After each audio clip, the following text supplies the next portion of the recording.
Hi everyone, I hope you're sawa. So I just wanted to talk about something really quick. I was thinking about this and I thought I could share. Most of the time, like the Lord, sometimes we feel like we don't fit in.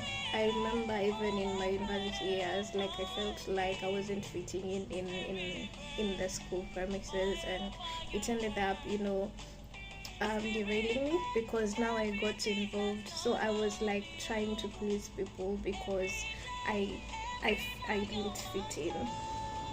And so one of the things that I was listening to Teacher John C.W., a very powerful man of God, absolutely love him, and he was talking about the hedge of God.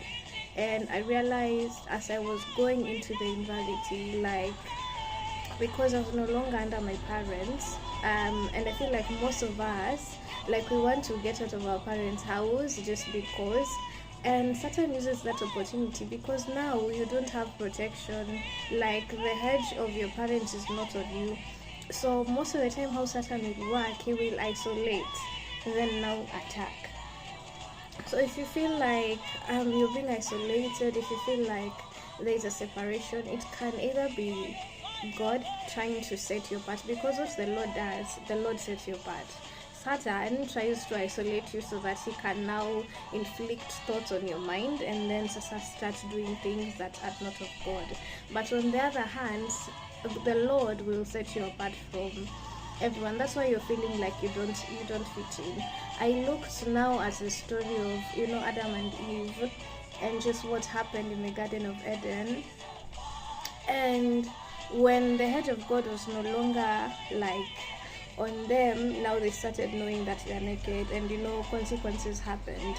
And we also look at the story of Samson. Samson was told that you should not do this, he should not drink, his hair was not supposed to be cut, and immediately the hair was cut. Now there is an in-depth reason of why, um his energy wasn't there anymore. But now I'm going to talk about the physical, because it was very clear. Like when Samson was to be a Levite, and Levites, there were these things that they were supposed to do. And so when he was no longer in the hedge that the Lord had put those conditions on him, that your hair is not supposed to be cut, when the hair was cut immediately, the energy left him, the strength left him. So it's the same thing. Like when something leaves you that was under your protection, it's